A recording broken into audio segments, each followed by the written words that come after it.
Bonjour à tous. Voilà, je commence tout simplement à partager mon écran. Et ben c'est parti, on commence.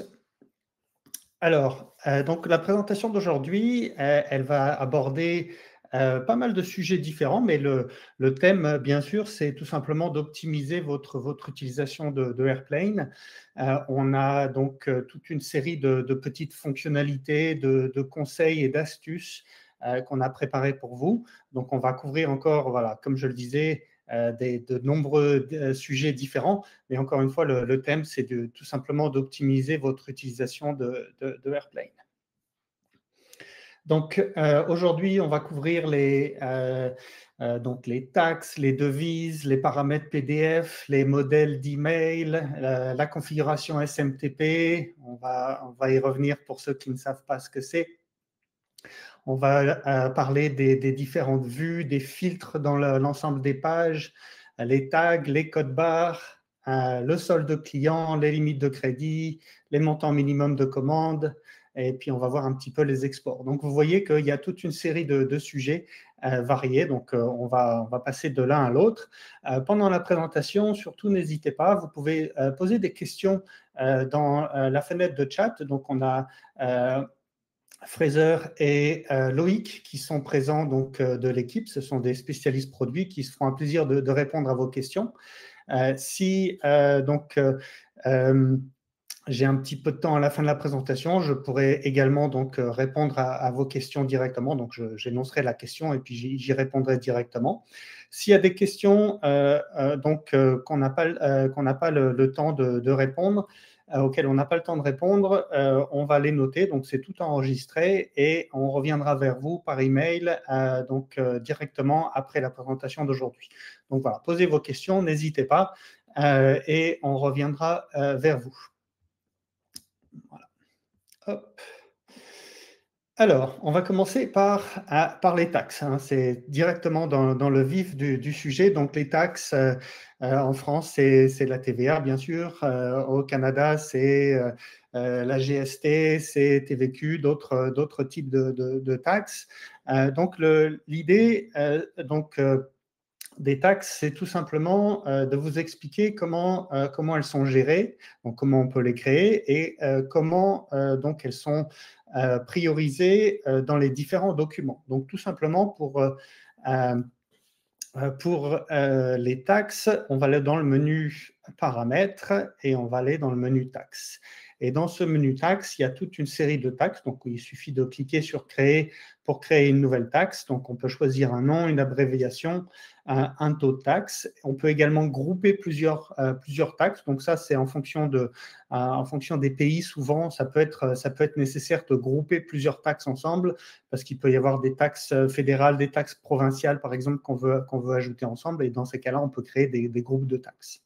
Voilà. Donc, pour créer une taxe, c'est tout simple. On peut les activer, les désactiver, donc directement dans le menu taxe. Donc, ça, c'est relativement simple, bien sûr. Donc, l'explication d'un point de vue de la priorité, c'est très simple. Par défaut, quand vous allez créer des taxes, quand vous allez créer donc un document, donc par exemple, on va aller créer un devis, on va aller sélectionner un client. Donc, je sélectionne mon client. Et les taxes, voilà comment elles vont se définir. La priorité des taxes, encore une fois, c'est la configuration par défaut et je vais vous montrer qu'on peut la modifier donc après avoir expliqué. Donc, la priorité des taxes, quand on sélectionne un produit, par exemple, je vais sélectionner un produit au hasard. Voilà, je sélectionne mon produit au hasard et la taxe qui s'affiche à côté de mon produit, la priorité, si j'ai une taxe que j'ai associée au produit, donc quand je vais dans la fiche de produit, j'ai la possibilité donc de sélectionner une taxe par défaut et c'est la taxe qui va s'afficher en priorité. Quelle que soit la taxe qu'on a remplie dans le client, dans les paramètres ou dans le profil de l'utilisateur, c'est la taxe du produit qui va prendre la priorité sur l'ensemble des autres configurations. Donc ça, c'est la première priorité. En général, on ne met pas des taxes dans les produits on ne met des taxes dans les produits que dans certains cas bien spécifiques, quand par exemple dans la même vente, donc dans un devis, un bon de commande ou une facture, on veut faire des différences de taxes parce que par exemple la taxe sur des livres, elle est différente de taxes sur d'autres biens, d'autres marchandises. Donc on a la possibilité d'associer des taxes à un produit, ce qui nous permet donc de les afficher par défaut et de ne pas avoir les sélectionnés manuellement à chaque fois qu'on fait une transaction. Donc ça, c'est les taxes par produit, c'est donc la priorité. La deuxième priorité, si on n'a pas mis de taxe dans le produit, ça va être la taxe qu'on va associer au client. Donc là, vous voyez, j'ai sélectionné un de mes clients et si j'ai sélectionné des taxes par défaut pour ce client, c'est ces taxes qui vont s'afficher automatiquement à la sélection des produits. Et c'est pour être très transparent, c'est probablement la configuration la plus utilisée dans Airplane. C'est souvent, on utilise des taxes, on associe des taxes aux clients parce que si on vend en France, si on vend dans d'autres pays européens, les taxes vont être différentes en fonction du client, ou voire même au Canada, si on vend dans différentes provinces, en général, ça nous permet d'adapter donc les taxes en fonction des clients. Donc ça, c'est la configuration, donc c'est la deuxième priorité. Après les produits, c'est la configuration, c'est les taxes associées aux clients. Ensuite, c'est les taxes associées à l'utilisateur de Airplane. Donc, si vous n'avez pas de taxe dans le produit, si vous n'avez pas de taxe dans le client, Airplane va aller chercher la taxe qui est associée à l'utilisateur de Airplane. Donc là, l'utilisateur de Airplane, vous pouvez aller dans le menu paramètres ou alors vous pouvez directement aller modifier mon profil dans le menu utilisateur. Donc là, si je clique sur modifier mon profil, vous allez voir que j'ai la possibilité de définir des taxes et ce seront les taxes donc par défaut de cet utilisateur. Donc ça, c'est la troisième priorité. Donc, produit, client, utilisateur. Et enfin, s'il n'y a pas de taxe dans le produit, s'il n'y a pas de taxe dans le client et s'il n'y a pas de taxe dans l'utilisateur, ce sont les paramètres de l'entreprise qui vont être utilisés. Donc, vous allez tout simplement dans le menu paramètres, paramètres de l'entreprise.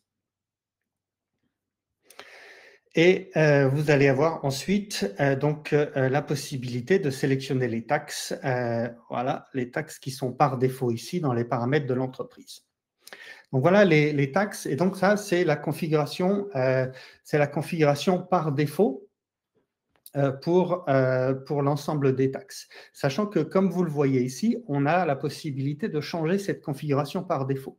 Si, par exemple, vous ne voulez pas que les taxes qu'on associe au produit apparaissent en priorité, et ça peut être particulièrement utile. Donc, par exemple, en France, on a une intégration avec le système de comptabilité qui s'appelle PennyLane, et PennyLane va imposer la sélection d'une taxe dans chacun des produits. Et du coup, ça peut éventuellement poser des problèmes au niveau de la priorité des taxes. Donc, on a la possibilité de changer ce comportement par défaut. Vous voyez ici dans le menu, la taxe sélectionnée dans le document ou la taxe sélectionnée dans le produit. Donc, par défaut, dans les comptes Airplane, quand vous ouvrez un compte Airplane, c'est la taxe sélectionnée dans le produit, comme je l'expliquais tout à l'heure, qui va prendre donc la priorité.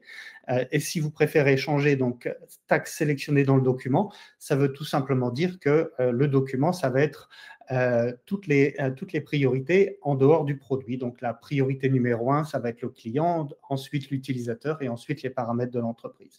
Voilà. Donc, au niveau des taxes, voilà donc la création des taxes et tout simplement les différentes priorités et comment on peut changer les priorités. Voilà pour les taxes. On va ensuite parler rapidement des devises, parce que je dis rapidement, c'est pas que c'est pas important, c'est tout simplement que c'est assez rapide à expliquer. Donc, si vous vendez ou vous achetez dans plusieurs devises, vous pouvez ajouter des devises dans Airplane. Donc, vous allez tout simplement dans le menu paramètres et le menu devises. Ce menu devises, c'est très simple. Donc, par défaut, vous allez avoir donc la taxe principale de votre compte. Donc, évidemment, là, c'est celle qui apparaît en haut. Et ensuite, vous pouvez rajouter des devises supplémentaires. Donc là, par exemple, vous voyez, j'ai rajouté donc, le dollar canadien et le dollar US. Tout simplement, quand je les rajoute, ça, je vais vous donner un petit conseil. Vous voyez que quand on rajoute une devise, on a tout simplement donc là le taux de change qui va s'afficher ici. Et si vous n'êtes pas sûr du sens de taux de change, ça arrive souvent à nos clients, vous allez tout simplement donc regarder donc le euro slash CAD et vous tapez tout simplement ça dans Google et ça va vous donner automatiquement le taux de change actuel. Voilà. Comme ça vous aide à bien gérer le différent sens de la devise. Donc là, le taux de change qu'on va utiliser dans les paramètres, ça va être le taux de change qui va être utilisé par défaut quand vous allez faire une transaction qui est dans une devise différente. Par exemple, je vais aller faire un devis encore, on va continuer à faire un devis. Donc j'aime bien ouvrir plusieurs, d'ailleurs j'en profite pour vous expliquer, j'aime bien ouvrir plusieurs onglets comme vous voyez dans mon navigateur. Ça me permet de ne pas perdre l'onglet dans lequel j'étais ou la page dans laquelle j'étais, comme ça je peux y revenir facilement.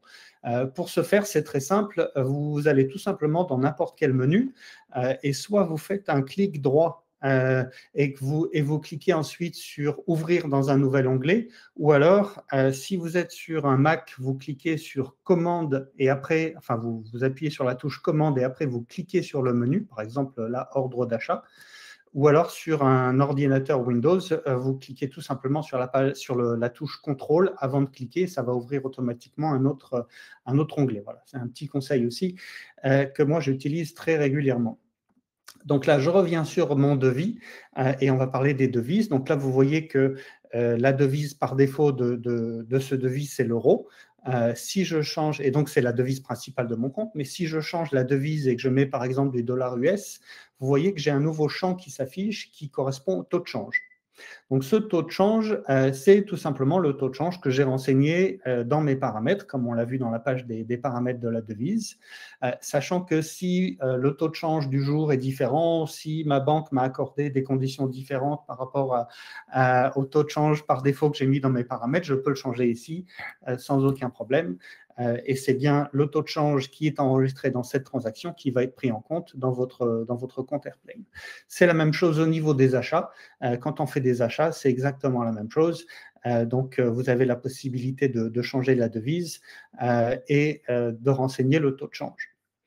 La devise, tout comme une bonne série de valeurs par défaut, on peut l'associer à un client, ce qui permet bien sûr de ne pas avoir à changer manuellement la devise quand on sélectionne un client. Si je vends toujours en dollars US à un de mes clients, par exemple, je vais lui associer la devise USD, comme ça, je n'ai pas besoin de la sélectionner à chaque fois. Donc ça, c'est tout simplement dans le profil du client. Et on va voir tout à l'heure, on va passer un petit peu de temps dans le profil du client, donc j'essaierai de vous montrer ça, mais il y a tout simplement un champ qui correspond à la devise. Voilà pour la devise. Et j'en profite pour dire que la devise, donc par exemple, si vous faites un document d'achat, un ordre d'achat et que vous recevez les produits, comme vous le savez sûrement, ça met à jour la valorisation de votre stock. Et la valorisation de votre stock va bien être calculée en fonction du taux de change qui est inclus dans l'achat et non pas dans les paramètres. Hein. Donc, encore une fois, c'est le taux de change qui est inclus dans l'achat, dans la transaction que vous allez enregistrer, qui va être utilisé donc comme le taux de change effectif pour cette transaction et donc pour la valorisation des stocks si vous utilisez cette fonctionnalité. Voilà pour les devises. On va passer maintenant un petit peu de temps dans les paramètres PDF. Donc, je vais nettoyer un petit peu les onglets que j'ai ouverts et on va aller dans les paramètres PDF.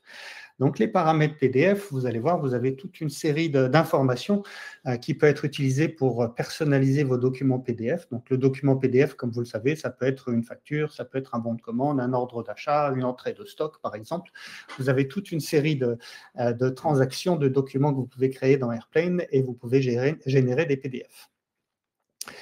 Ici, donc dans les informations supplémentaires de l'entreprise, vous pouvez rajouter des informations. Je vais vous montrer où elles s'affichent. On va générer un PDF pour vous montrer où ça s'affiche.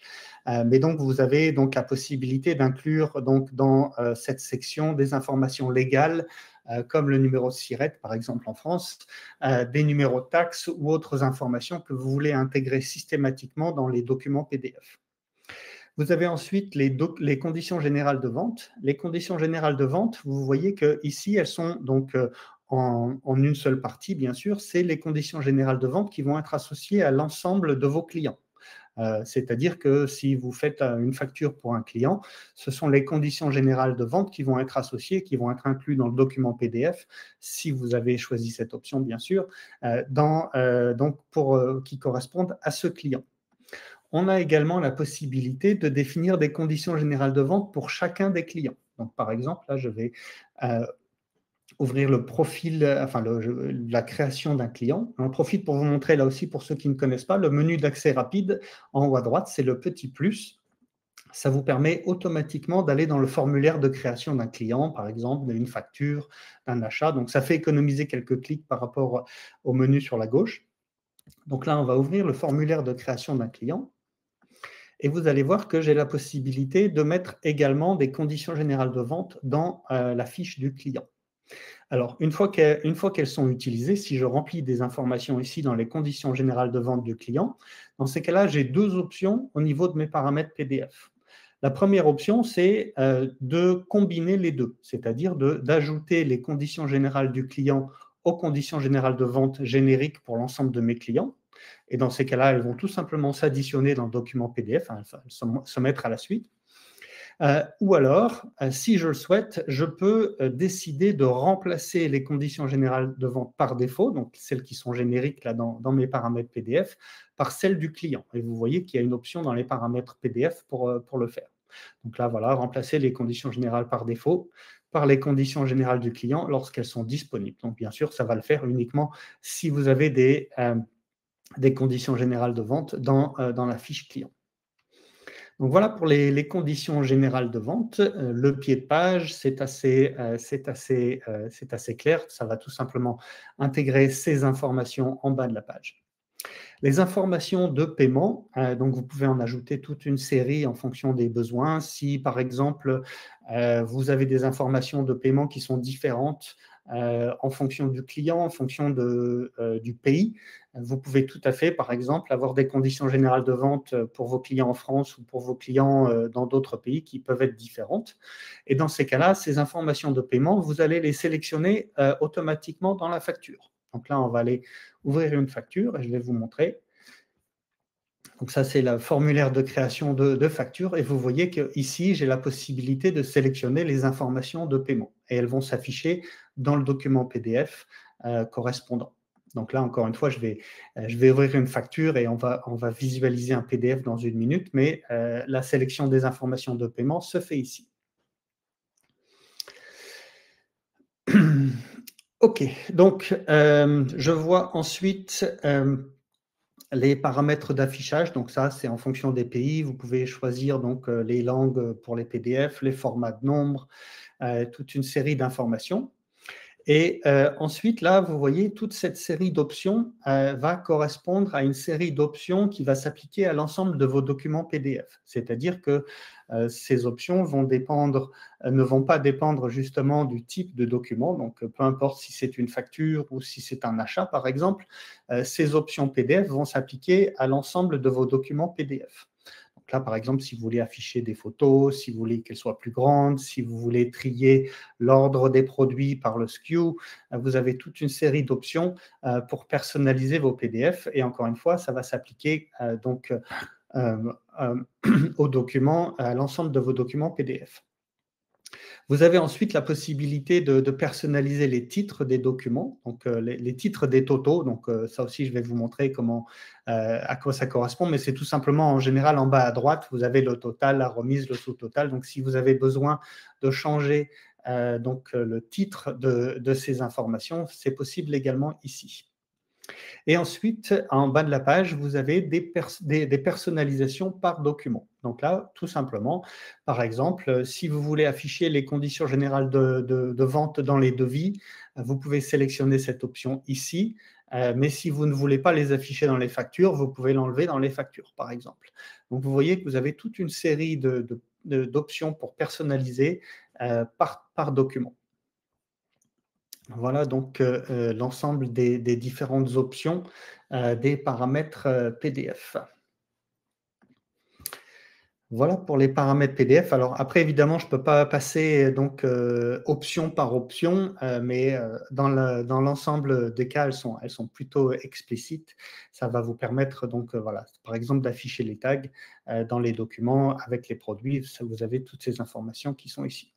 Comme je le disais tout à l'heure, on va aller visualiser donc un document PDF. Donc, je vais aller ouvrir une facture.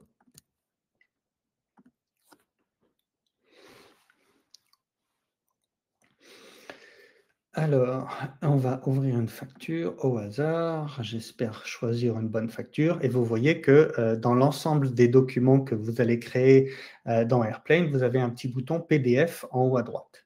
Donc, ce bouton en haut à droite, donc vous pouvez soit visualiser le PDF, soit le télécharger directement. Donc si vous avez l'habitude de générer les PDF avec Airplane et que vous voulez le télécharger directement, ça vous fait économiser un clic, ça peut être pratique. Si vous voulez le consulter avant de le télécharger, avant de l'enregistrer ou avant de l'envoyer par email, vous cliquez sur voir le PDF et ça va tout simplement ouvrir un nouvel onglet avec le document PDF qui correspond donc au document que vous avez généré. Vous avez ensuite donc voilà, l'ensemble des PDF, des paramètres que j'ai sélectionnés pour ce document. Donc vous voyez là, j'ai sélectionné l'affichage des photos pour chacun de mes produits. Si j'ai des codes barres, je peux même afficher le code barre sur la facture. Pour être très honnête, en général, les codes barres, c'est probablement plus utilisé pour mettre dans les bons de livraison que dans les factures, mais vous avez cette option pour les bons de livraison également. Pour vous montrer un petit peu les informations, donc les sous-totaux ou les informations, les labels des différentes sections, donc vous les voyez ici, c'est ce qu'on peut personnaliser dans les paramètres PDF. Vous avez les informations de paiement, donc là, les informations de paiement que j'ai sélectionnées, c'est ici. Vous avez donc les informations obligatoires donc, que vous pouvez renseigner. Donc, c'était tout en haut dans les paramètres PDF. Vous avez donc le numéro de SIRET, par exemple, que vous rajoutez. Ça va s'afficher automatiquement dans cette section. Voilà pour la visualisation du document PDF. Et bien sûr, dans les documents PDF, vous avez la possibilité, avec un document PDF, vous avez la possibilité de les envoyer par email. Donc là, si je clique sur envoyer par email, ça va vous proposer d'envoyer le document PDF par email directement par Airplane. Donc là, hop, je clique sur envoyer par email et vous voyez que j'ai automatiquement pré-rempli un modèle PDF, un modèle d'email qui s'est rempli automatiquement. Donc, par exemple, vous voyez que j'ai mis bonjour avec le nom du client, que j'ai mis le numéro de la facture, que j'ai mis mon nom. Le lien direct, ça peut être utilisé. Donc, si vous voulez qu'en un clic, le client visualise la facture directement sur une page Airplane, c'est possible également. Ça ne passe pas dans ces cas-là par un PDF. Et si vous avez même d'ailleurs l'utilisation ou si vous avez intégré un compte Stripe à Airplane, vous pouvez même proposer le paiement de vos factures par l'intermédiaire de ce lien. Dans ces cas-là, vous voyez, ça peut s'inclure automatiquement dans l'email.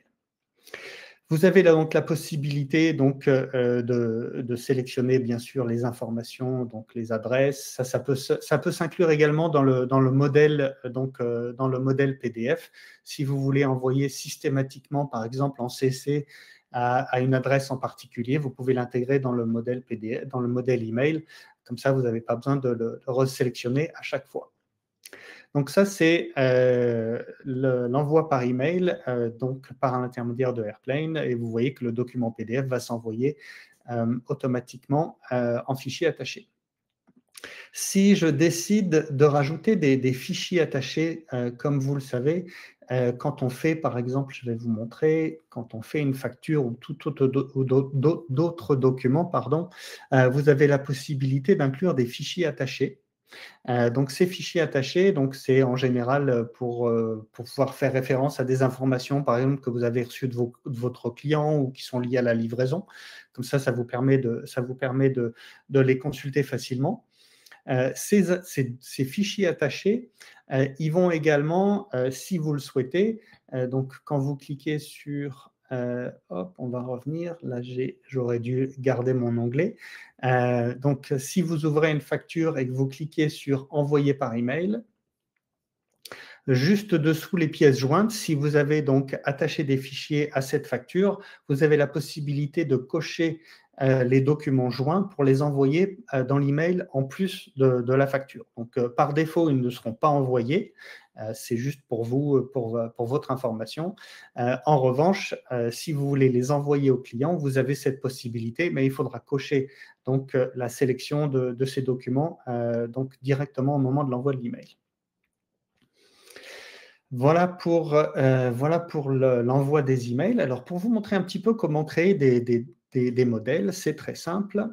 On va aller dans les paramètres et on va aller cliquer sur Template d'email. Pour faire un template d'email, d'ailleurs, j'en profite pour dire que vous pouvez en créer plusieurs pour chacun des documents. Donc là, vous voyez, pour mon devis, j'en ai créé un et j'ai pré-rempli toute une série d'informations, mais je peux en créer d'autres en cliquant sur Nouveau template et j'aurai la liste de mes différents templates pour chacun de mes documents.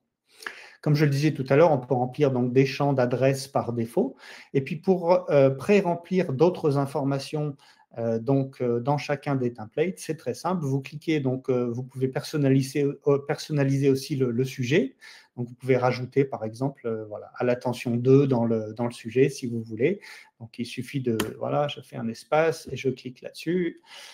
Et je rajoute donc tout simplement ce champ et vous voyez que vous avez toute une série de champs que vous pouvez inclure, donc soit dans le sujet, soit dans le corps de l'email pour personnaliser votre template.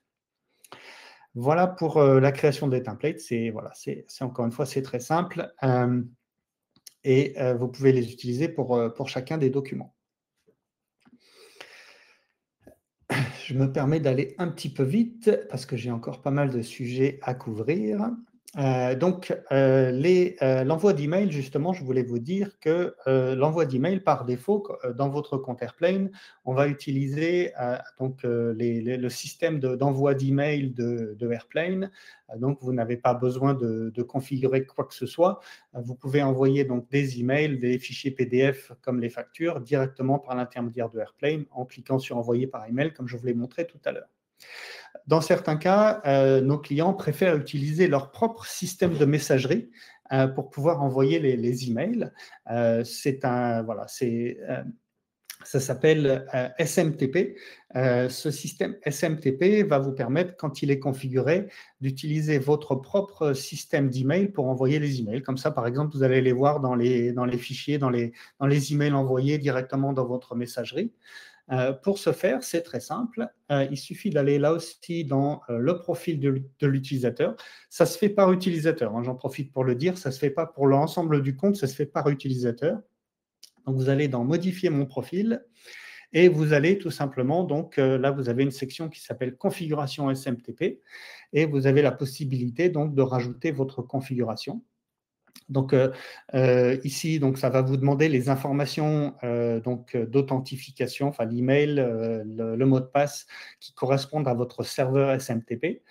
Si vous n'avez pas ces informations, je vous conseille de tout simplement poser la question à votre fournisseur de messagerie, email. Ils vont vous donner ces informations. Voilà, c'est très simple. Vous avez également la possibilité, donc les plus classiques, en général, les systèmes les plus classiques, ce sont Office 365 et Gmail. Donc je pense que 80% de nos clients utilisent ces deux systèmes-là. Et si, par exemple, vous voulez donc avoir plus d'informations sur la configuration, vous pouvez tout simplement aller dans notre centre d'aide et vous voyez qu'on a des articles qui correspondent à chacun aux deux plus utilisés pour vous montrer étape par étape comment gérer la configuration. Si vous avez des problèmes de configuration, des fois, c'est des paramètres qui ne sont pas activés du côté de votre système de messagerie. Donc, dans ces cas-là, encore une fois, je vous conseille de vous rapprocher de votre système de messagerie pour les activer.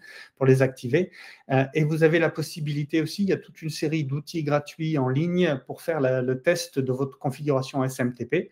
Ça va vous permettre de tester l'envoi d'email. Comme ça, vous voyez si vous avez par exemple un numéro de port ou quelque chose, un mot de passe qui n'est pas bon, vous avez la possibilité de les tester. Vous allez tout simplement sur Google, vous tapez par exemple outils SMTP, outils test SMTP ou SMTP Tools. Il y en a plus en anglais pour être très honnête. SMTP Testing Tools, et puis vous allez voir ces informations. Voilà pour les systèmes d'envoi email. Ensuite, je vais parler un petit peu des filtres. Alors, les filtres et les vues, c'est quelque chose que vous allez voir dans toute une série, enfin, dans quasiment l'ensemble des pages qui sont disponibles dans AirPlane. Donc là, j'ai ouvert un petit peu au hasard la liste de mes bons de commande. Et vous voyez que, d'ailleurs, dans ma liste des bons de commande, par défaut, je souhaite uniquement afficher les bons de commande qui sont actifs ou en attente de validation. Parce que c'est l'information qui m'intéresse le plus habituellement. Je peux tout simplement, donc là on va réinitialiser, on va repasser sur l'ensemble de tous mes bons de commande, et le système de filtre est très simple, il suffit de cliquer sur filtre, et là vous avez donc par exemple, si vous voulez sélectionner donc un filtre sur le statut, donc là on va sélectionner uniquement les bons de commande qui sont actifs. Ensuite, on va sélectionner les bons de commande qui sont actifs, mais pour un client en particulier. Par exemple, on va aller sélectionner donc, un de mes clients ici. Et vous voyez, là, je vais voir uniquement donc, les bons de commande actifs pour ce client. Je peux continuer à rajouter toute une série de filtres. Si j'ai une série de filtres, effectivement, dont j'ai besoin régulièrement, que je veux consulter régulièrement, plutôt que de resélectionner ces filtres à chaque fois, je peux créer ce qu'on appelle une vue. Donc, dans ces cas-là, si je veux faire une vue qui va me montrer donc, les bons de commande actifs pour ce client, je clique sur le petit bouton qui s'appelle Vue, et je peux cliquer sur Enregistrer la vue. Donc là, par exemple, je vais faire actif et je mets le nom de mon client, comme ça je vais voir. Je vais faire en sorte que ça ne soit pas la vue par défaut, parce que je ne veux pas changer la vue par défaut que j'ai déjà sélectionnée, et je vais créer une nouvelle vue pour voir uniquement donc les clients actifs pour ce client en particulier. Donc si par exemple je vais naviguer sur une autre page et que je retourne sur mes bons de commande, donc je vais voir la vue par défaut, je ne l'ai pas changée comme je l'ai expliqué. Par contre, si je vais dans Vue, je peux cliquer sur Actif et Wind et je vais voir uniquement les filtres que j'ai préenregistrés. Donc voilà, ça peut être très pratique et vous pouvez bien sûr configurer ces vues pour chacune des pages. Là, je vous ai montré donc, pour les bons de commande, mais vous pouvez les faire pour d'autres. Voilà.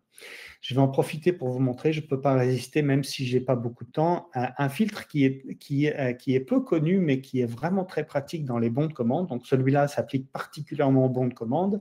Si vous cliquez dans Filtre, vous avez un filtre qui s'appelle Disponible pour la livraison.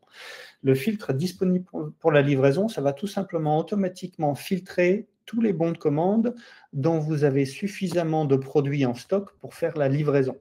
Donc ça peut être très pratique parce que comme ça va vous dire, voilà, hop, là je clique sur disponible et ça va me lister l'ensemble des bons de commande dont j'ai suffisamment de produits pour faire la livraison, pour faire le bon de livraison. Voilà, ça peut être pratique. Voilà, petit conseil ici. Au niveau, toujours un petit peu de la navigation, là on va parler de la catégorisation des produits ou des clients. D'ailleurs, on a un système qu'on appelle donc les tags. C'est un système relativement connu, mais je vais vous montrer un petit peu comment il est utilisé. Donc les tags, par exemple, si on va dans les produits, je vais vous montrer un exemple avec des produits. On va aller faire un filtre sur uniquement les produits qui ont un tag. Par exemple, je peux associer un tag ou une catégorie donc à l'ensemble de mes produits, enfin à une catégorie de produits justement, pas à l'ensemble, mais juste à une sous-section de produits. Et je peux filtrer sur un tag. Donc par exemple, je vais filtrer sur un tag ici qui s'appelle alimentation, et je vais voir tous les produits qui contiennent le tag alimentation. Voilà, donc là, j'en ai qu'un seul.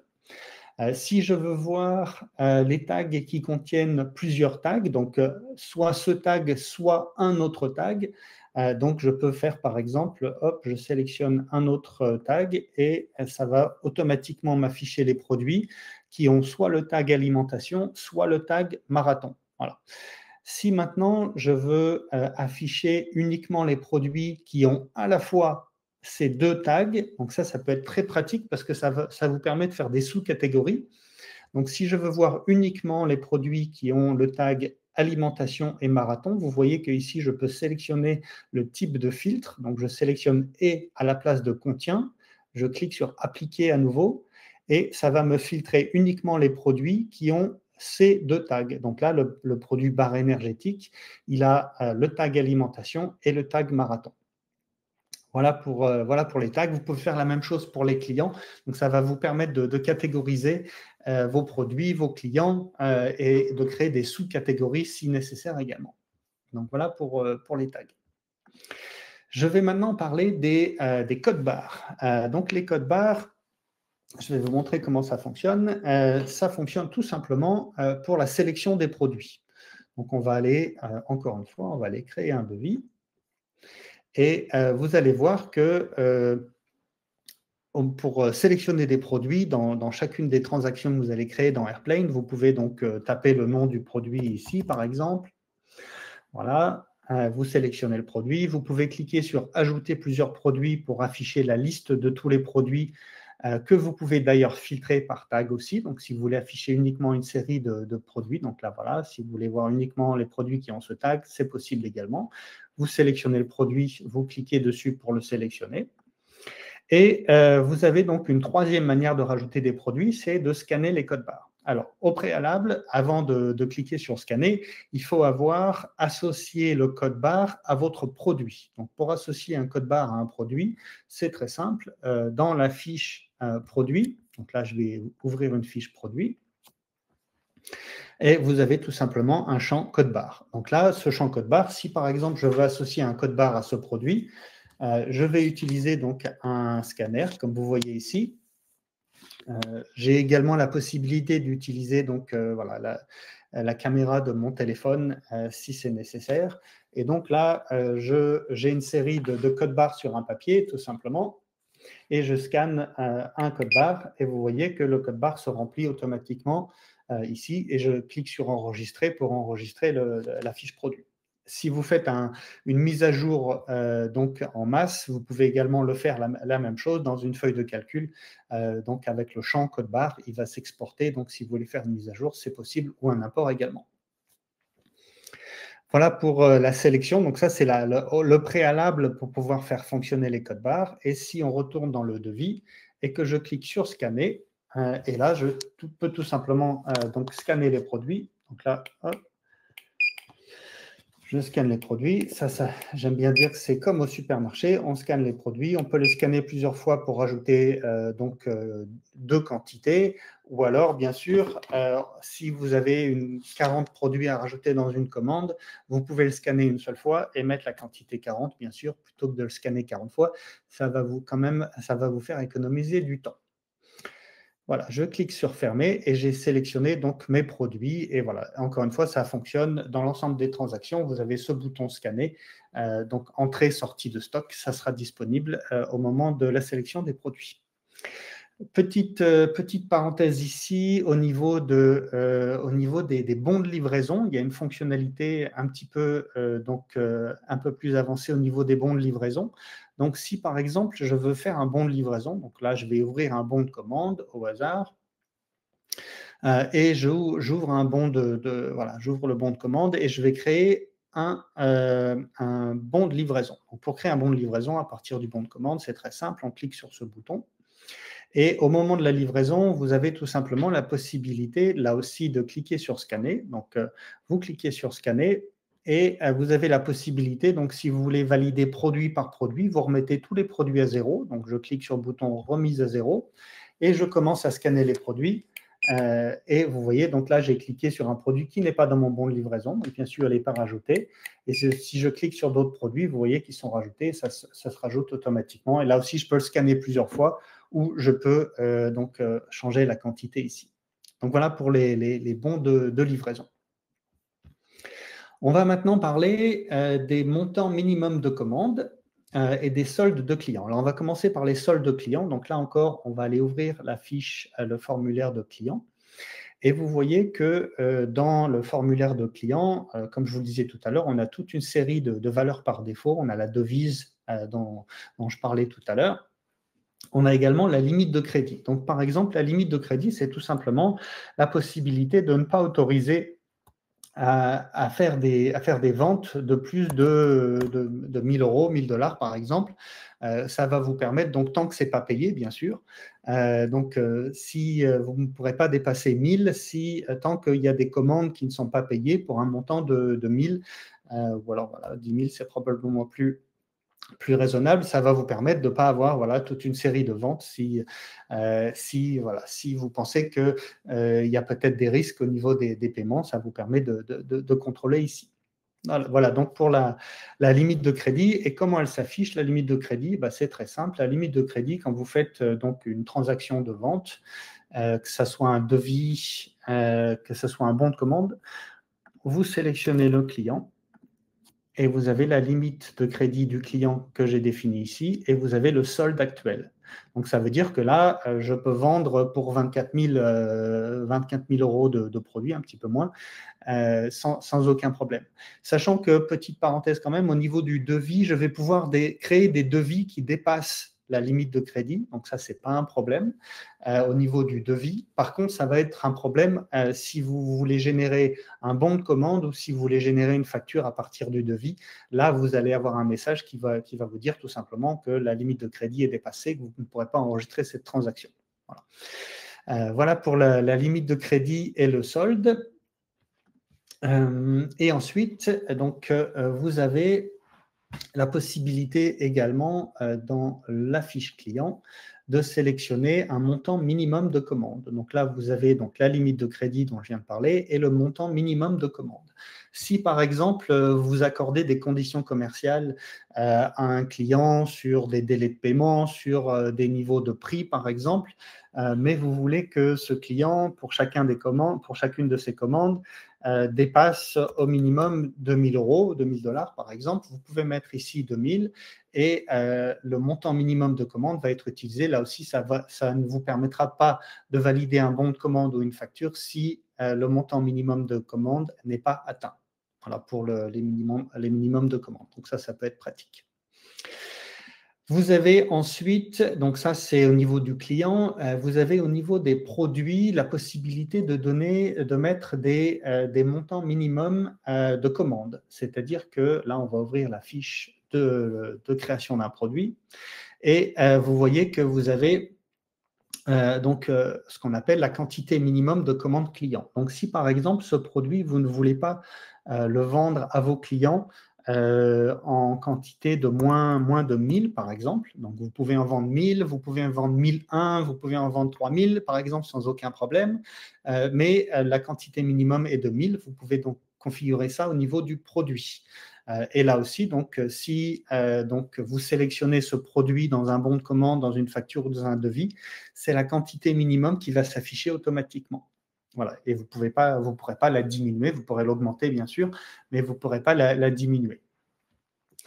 Attention, la quantité minimum de commande est différente des conditionnements. C'est-à-dire que si vous voulez vendre un produit en boîte de 100, dans ces cas-là, il faut créer un conditionnement au niveau du produit. Excusez-moi. Donc, vous allez dans la fiche produit, vous créez un conditionnement, vous sélectionnez donc un conditionnement de 100 avec le prix, si le prix est différent de 100 fois le prix. Donc, c'est un conditionnement. Et donc, ça va être forcément, si vous vendez ce conditionnement, ça va forcément être un multiple du nombre qui est inclus dans le conditionnement. Donc, vous avez ces deux paramètres qui fonctionnent donc un petit peu dans la même direction, mais qui vont vous permettre de faire des configurations assez avancées pour le type de produit ou les conditions que vous voulez autoriser à chacun de vos clients. Voilà pour les minimums de commandes, les quantités minimum de commandes. Je voulais donc, pour finir, la dernière partie que je voulais aborder avec vous, c'est les exports. Les exports, c'est quelque chose de très simple. Si par exemple vous allez dans la liste des factures, vous allez voir, donc c'est pareil pour la liste des produits, vous avez quasiment dans toutes les pages de Airplane un bouton qui voilà, se symbolise comme ça. Vous cliquez dessus et vous avez la possibilité de faire des exports. Donc là, dans les factures, ça me permet d'exporter toutes mes factures, d'exporter toutes les factures avec les produits, d'exporter uniquement les factures que j'ai sélectionnées.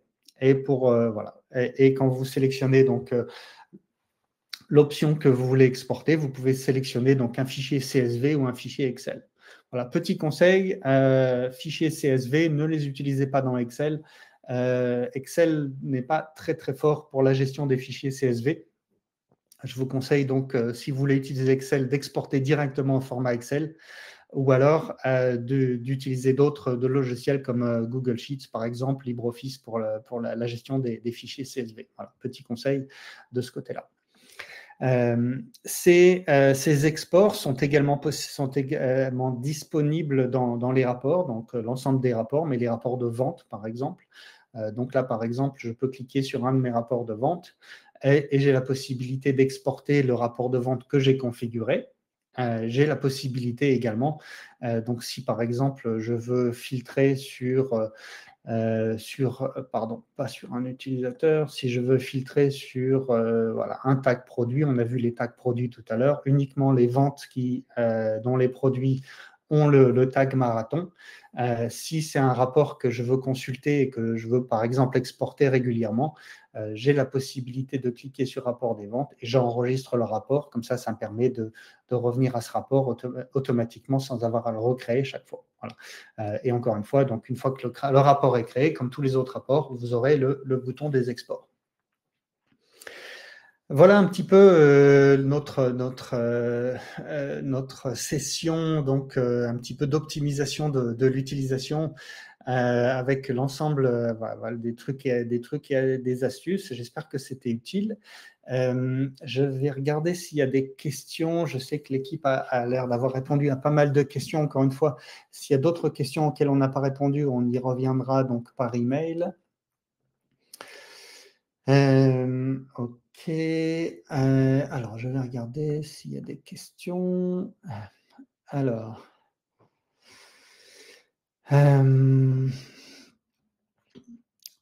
Alors, je vois, est-ce que le solde client est disponible sur mes factures, même si je n'ai pas défini de limite de crédit? Oui, c'est pas, voilà, vous pouvez tout à fait, voilà, vous pouvez tout à fait voir le solde. Donc, je peux même vous montrer. On va faire une facture, par exemple. Je vais sélectionner un produit pour lequel j'ai très probablement pas sélectionné de limite. Voilà. Donc là, vous voyez le solde actuel, mais il n'y a pas de limite de crédit. Donc là, c'est pas un problème. Ensuite, est-ce que d'autres langues sont disponibles dans les PDF? Ah oui, ça c'est un bon point. Dans les paramètres PDF, vous avez la possibilité donc de sélectionner la langue des PDF. Donc ça, c'est la langue des PDF.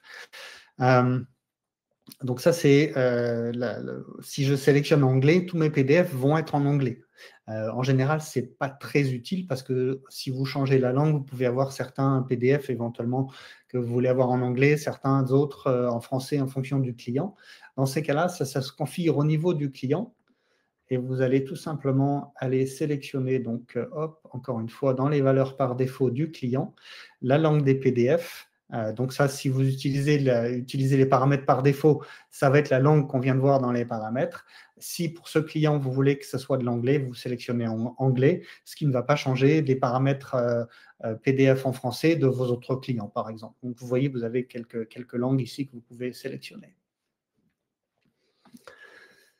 Voilà. Et puis, je vois ici une autre question. Peut-on scanner les codes barres avec la caméra d'un iPad? Oui, iPad ou iPhone ou un autre téléphone, vous avez le bouton. Donc, vous pouvez utiliser Airplane dans votre navigateur, dans votre appareil mobile. Et vous aurez également le bouton scanner. Attention, il faut bien autoriser donc, le navigateur à pouvoir utiliser la caméra. Vous aurez sûrement une petite fenêtre qui s'affiche pour vous demander d'autoriser voilà, l'application ou le navigateur à utiliser la caméra, mais c'est possible également. Voilà. Eh ben, écoutez, donc, ce que je vous propose, c'est donc, on va regarder l'ensemble des questions. Si je crois qu'il y a des questions pour lesquelles il va y avoir des suivis. Donc, on va tout simplement regarder et revenir vers vous pour chacune des questions auxquelles on n'a pas répondu. Mais en attendant, je vous remercie pour votre temps. J'espère que ça a été utile. Encore une fois, on a couvert beaucoup de petits sujets différents, mais j'espère que ça va permettre une optimisation de votre utilisation de AirPlane. Voilà. En attendant, quelque chose qui peut être très pratique également, c'est vous avez un centre d'aide. Donc, bien sûr, vous cliquez sur centre d'aide. Hop, je vais mettre un lien d'ailleurs sur. Voilà. Je m'excuse. Voilà, donc on a le lien qui s'affiche donc dans la fenêtre. Vous pourrez donc y accéder, mais si vous ne vous rappelez pas, vous avez ce bouton centre d'aide auquel vous pouvez accéder à tout moment. Et vous avez donc voilà, vous avez la possibilité d'accéder à des articles, à des vidéos, des tutoriels pour vous aider dans l'utilisation. Voilà. Je vois donc rapidement, mon paramétrage SMTP ne fonctionne pas pour Office 365. Donc là, encore une fois, vous faites SMTP, vous regardez Office 365. Donc ça, c'est les paramètres habituels. Si ça ne fonctionne pas, demandez à votre fournisseur donc, de système de messagerie. Et comme je l'expliquais tout à l'heure, éventuellement, allez dans Google, faites une petite recherche sur Testing Tools SMTP. Et vous allez voir la possibilité, donc vous avez différents services qui vont faire les tests, donc ça va vous indiquer des messages d'erreur éventuels pour vous aider à configurer cette configuration SMTP. En attendant, je vous remercie et je vous souhaite une bonne fin de journée et à très bientôt.